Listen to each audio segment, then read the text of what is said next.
नमस्कार, उत्तराखंड समाचार में आपका स्वागत है। मैं हिना जोशी छेत्री। आइए सबसे पहले नजर डालते हैं आज के मुख्य समाचारों पर।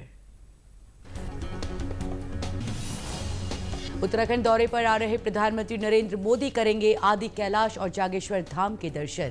मुख्यमंत्री पुष्कर सिंह धामी ने कहा, केदारखंड की तर्ज पर छाएगा मानसखंड। विभिन्न योजनाओं का लोकार्पण और शिलान्यास भी करेंगे पीएम। केंद्रीय राज्य मंत्री अजय भट्ट ने अल्मोड़ा के जागेश्वर में प्रधानमंत्री के दौरे को लेकर चल रही तैयारियों का किया निरीक्षण। 12 अक्टूबर को पूरा क्षेत्र रहेगा नो ड्रोन फ्लाइंग जोन।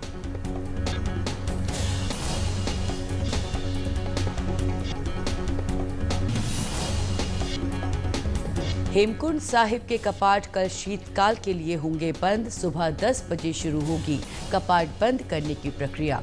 इस साल करीब 1,85,000 तीर्थयात्रियों ने यहां टेका मत्था।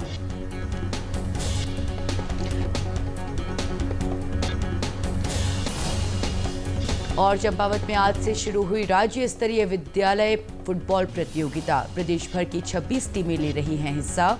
राष्ट्रीय प्रतियोगिताओं के लिए खिलाड़ियों का होगा चयन। और अब समाचार विस्तार से। प्रधानमंत्री नरेंद्र मोदी 12 अक्टूबर को उत्तराखंड दौरे पर आ रहे हैं। इस दौरान वे जौलीकांग, पार्वती कुंड, आदि कैलाश, कुंजी और जागेश्वर धाम जाएंगे। साथ ही पिथौरागढ़ में एक जनसभा को संबोधित करेंगे। मुख्यमंत्री पुष्कर सिंह धामी ने कहा कि प्रधानमंत्री इस दौरान राज्य के विकास के लिए विभिन्न परियोजनाओं का लोकार्पण और शिलान्यास भी करेंगे। उन्होंने नैनी सैनी एयरपोर्ट पर वायुयान लैंडिंग व्यवस्था, सुरक्षा व्यवस्था और अन्य व्यवस्थाओं का निरीक्षण किया। इसके बाद जनसभा स्थल SS वल्दिया स्पोर्ट्स स्टेडियम में सुरक्षा समेत अन्य व्यवस्थाएं देखी। माननीय प्रधानमंत्री जी उत्तराखंड के प्रवास पर आ रहे हैं और उनका जौलीकांग, पार्वती कुंड, आदि कैलाश, गुंजी और जागेश्वर धाम तत्पश्चात एक विशाल रैली को भी वो पिथौरागढ़ में संबोधित करेंगे और साथ ही बहुत सारी विकास योजनाओं का लोकार्पण और शिलान्यास करेंगे। मुख्यमंत्री पुष्कर सिंह धामी ने कहा कि प्रधानमंत्री का ये दौरा देवभूमि के विकास को गति देने के साथ ही प्रदेश के विभिन्न धार्मिक पर्यटन क्षेत्रों को भी वैश्विक स्तर पर नई पहचान देगा। पीएम के कुमाऊं दौरे से केदारखंड के समान ही मानसखंड के विकास को नई दिशा मिलेगी। यहाँ केदारखंड में लगातार यात्रियों की संख्या भी इस विस्तार के कारण से, विकास के कारण से, रोडों की अच्छी व्यवस्था के कारण से, हवाई सेवाओं की व्यवस्था के कारण से और आगे आने वाले समय में ऋषिकेश कर्णप्रयाग लाइन के पूरा हो जाने के बाद अत्यधिक सुविधाएं यात्रियों के लिए हो जाएंगी और पर्यटन के क्षेत्र में भी काफ़ी विस्तार और विकास आगे बढ़ा है। उसी प्रकार से अब मानसखंड में भी प्रधानमंत्री जी का जो ये दौरा होगा उसके बाद निश्चित रूप से आध्यात्मिक पर्यटन के क्षेत्र में पूरे उत्तराखंड के मानसखंड क्षेत्र को भी वो पंख लगेंगे और पूरी दुनिया के सामने ये हमारा पूरा क्षेत्र आध्यात्मिक टूरिज्म के क्षेत्र में, धार्मिक टूरिज्म के क्षेत्र में पूरी दुनिया की नज़रों में आएगा। अल्मोड़ा के जागेश्वर धाम में सभी व्यवस्थाओं को दुरुस्त किया जा रहा है। मंदिर की साफ सफाई और सजावट की जा रही है। केंद्रीय रक्षा राज्य मंत्री अजय भट्ट ने भी आज जागेश्वर पहुंचकर प्रधानमंत्री के दौरे को लेकर चल रही तैयारियों का निरीक्षण किया। उन्होंने कहा कि स्थानीय लोग प्रधानमंत्री के दौरे से बेहद उत्साहित हैं, उनके स्वागत के इंतजार में हैं। उत्साह है लोगों में, जगह जगह पर लोग तैयारियों में हैं। माताएं बहनें अपने पारंपरिक परिधानों में उनके स्वागत करने के लिए जगह जगह खड़ी होंगी, ऐसा जगह जगह पर माताओं बहनों ने बताया है। कार्यकर्ताओं में उत्साह है, जनता में उत्साह है, युवकों में उत्साह है, सारे लोगों में। और जो वृद्धजन हैं और तो और बच्चे जो हमारे हाई स्कूल इंटर कॉलेजेस में पढ़ते हैं उनको भी पता है, क्योंकि मोदी जी इंटरनेशनल लेवल पर सबके आइकॉन बन गए हैं। तो सारे लोग आज मोदी जी को जानते हैं। विश्व में ऐसा व्यक्तित्व, ऐसे राजनेता भारत के हैं जिनकी खुशबू गुजरात से आई, भारत की मिट्टी में रचे बसे हैं और पूरे विश्व में आज फैल रही है। केंद्रीय राज्य मंत्री ने कहा कि पिथौरागढ़ के सीमावर्ती क्षेत्रों में प्रधानमंत्री के दौरे को लेकर लोगों के बीच खासा उत्साह दिखा। मैं खुद बॉर्डर इलाकों से आया हूं, देख के पहली बार इस तरह से माननीय प्रधानमंत्री पहले व्यक्ति होंगे जो आदि कैलाश तक जाएंगे।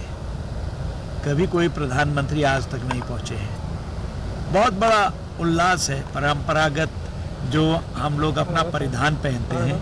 अभी से मैं देख रहा था लोगों की तैयारियां चल रही हैं जगह जगह पर।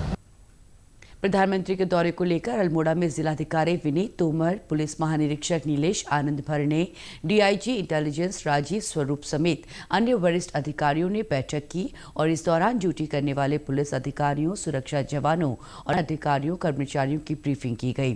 जिलाधिकारी विनीत तोमर ने बताया कि जागरण में 12 अक्टूबर को सुबह 7 बजे से कार्यक्रम की समाप्ति तक भनोली तहसील को नो ड्रोन फ्लाइंग जोन घोषित किया गया है।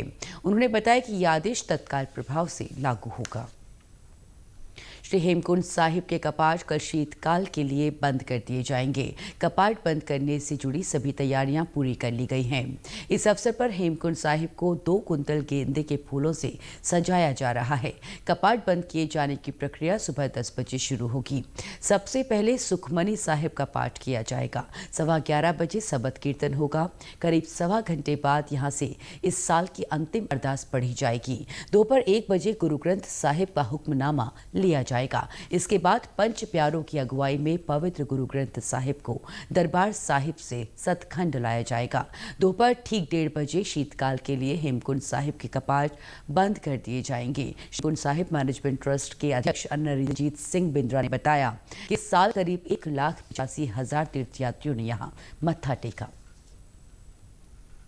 इस बार भी जब कपाट बंद होंगे तो वो दोपहर को 1 बजे संपूर्ण रूप से समाप्ति हो जाएगी। पहले सुखमनी साहब का पाठ रहेगा, उसके बाद कीर्तन के बाद जो महाराज का स्वरूप है उसको उनके दिव्य गृह में लेके जाया जाएगा। और बहुत सारी भव्य संगत ऑलरेडी ऊपर जा चुकी है, घाघरिया पहुंच गई है, बहुत सारी संगत आ रही है। इसमें आर्मी का बैंड भी रहेगा और बैंड भी आ रहे हैं और बड़े भव्य रूप से समाप्ति भी की जाएगी। इसमें चंपावत में आज से 21वें राज्य स्तरीय विद्यालय फुटबॉल प्रतियोगिता का शुभारंभ हो गया है। 10 से 13 अक्टूबर तक गोरल चौड़ मैदान में हो रही इस 4 दिवसीय प्रतियोगिता में प्रदेश भर की 26 टीमें हिस्सा ले रही हैं। जिला पंचायत अध्यक्ष ज्योति राय ने प्रतियोगिता का शुभारंभ किया।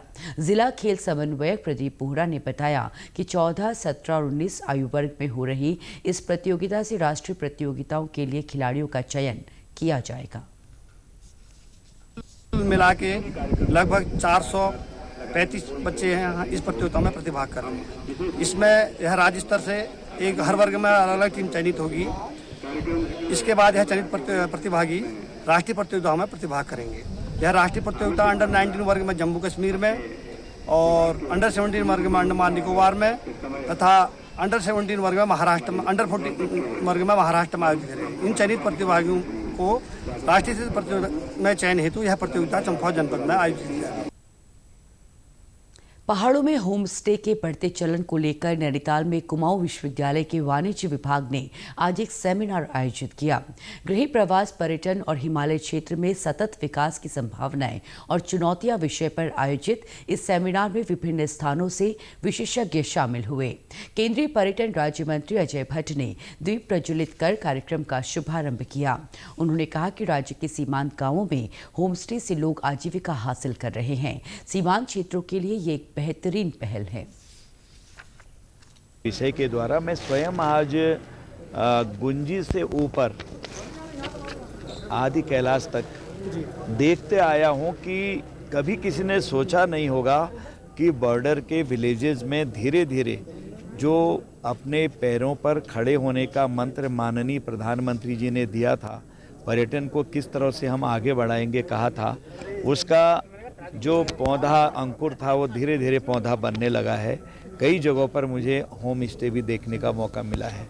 पूरे देश में अपने पैरों पर कैसे खड़े होंगे और पर्यटन हमारी आर्थिकी को कैसे सुधार सकता है, इसका मूल मंत्र भी ये जो आज सेमिनार है इसके अंतर्गत है।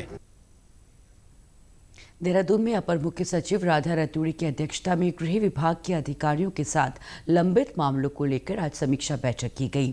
बैठक में अपर मुख्य सचिव ने पुलिस अधिकारियों और कर्मचारियों को गुणात्मक प्रशिक्षण देने के लिए देहरादून स्थित पुलिस मुख्यालय से प्रस्ताव मांगने के निर्देश दिए हैं। साथ ही SI एसएफ और पर्यटन पुलिस के गठन, मॉडल जेल मैनुअल और मॉडल जेल एक्ट 2023 और मॉडल फायर बिल लागू करने को लेकर भी प्रस्ताव मांगा है। नशीले पदार्थों की तस्करी पर रोकथाम के लिए राज्य में नशीले पदार्थों के विरुद्ध टास्क फोर्स ANTF का गठन भी किया जाएगा। अंतर्राज्यीय और अंतर्राष्ट्रीय गठजोड़ वाले नशीले पदार्थों से जुड़े संवेदनशील मामलों में NIA और NCB का सहयोग लेने के निर्देश दिए हैं। हरिद्वार के सांसद डॉक्टर रमेश पोखरियाल निशंक के नेतृत्व में आज जिला विकास समन्वय एवं निगरानी समिति यानी दिशा की बैठक हुई। बैठक में जनपद के विकास कार्यों की समीक्षा की गई। डॉक्टर निशंक ने सभी निर्माण कार्यों में तेजी लाने के साथ साथ गुणवत्ता से कार्य पूरे कराने के निर्देश दिए। उन्होंने कहा कि कई विभागों की योजनाएं शासन स्तर पर लंबित हैं, उन्हें जल्द स्वीकृत करा तय समय पर पूरा करने के निर्देश दिए गए हैं।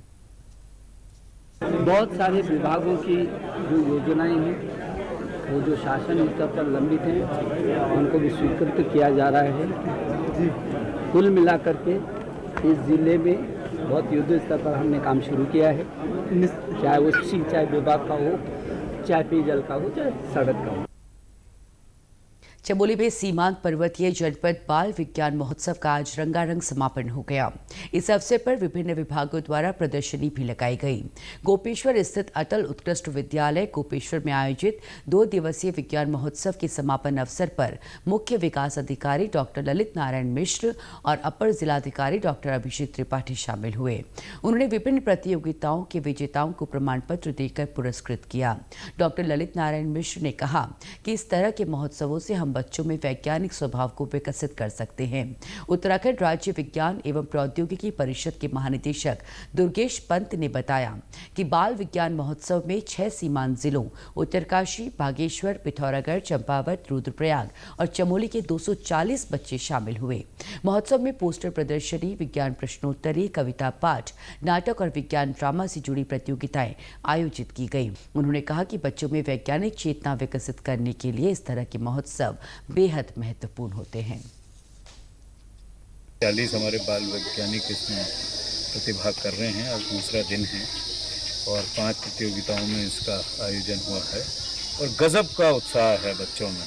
बालिकाएं ज़्यादा हैं उनकी संख्या और यहाँ से वो पूरे के पूरे सीमांत जनपदों में एक विज्ञान, प्रौद्योगिकी, नवाचार की एक नई मिसाल लेके और मसाल लेके यहाँ से जाएंगे। अल्मोड़ा के रानीखेत में नरसिंह मैदान में जनपद स्तरीय 3 दिवसीय विद्यालयी एथलेटिक्स, सांस्कृतिक एवं साहसिक खेल प्रतियोगिता का शुभारंभ हुआ। क्षेत्रीय विधायक doctor Pramod Nainwal, cantt CEO Kunal Rohila और ब्लॉक प्रमुख हीरा रावत ने संयुक्त रूप से प्रतियोगिता की शुरुआत की। छात्र छात्राओं ने रंगारंग सांस्कृतिक कार्यक्रम से सभी अतिथियों का मन मोह लिया। सभी विद्यालयों के छात्र छात्राओं ने मार्च पास्ट किया। खेल प्रतियोगिता में 11 ब्लॉक के लगभग 700 बच्चे हिस्सा ले रहे हैं।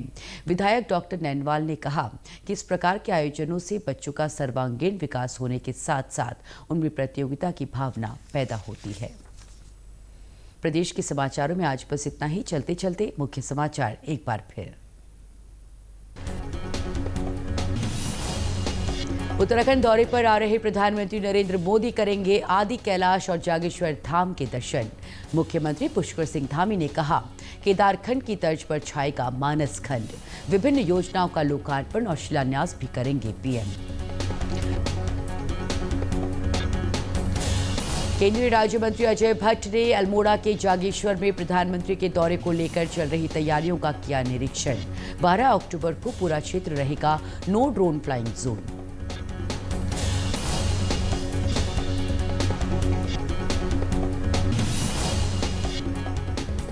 हेमकुंड साहिब के कपाट कल शीतकाल के लिए होंगे बंद। सुबह 10 बजे शुरू होगी कपाट बंद करने की प्रक्रिया। इस साल करीब 1,85,000 तीर्थयात्रियों ने यहां टेका मत्था।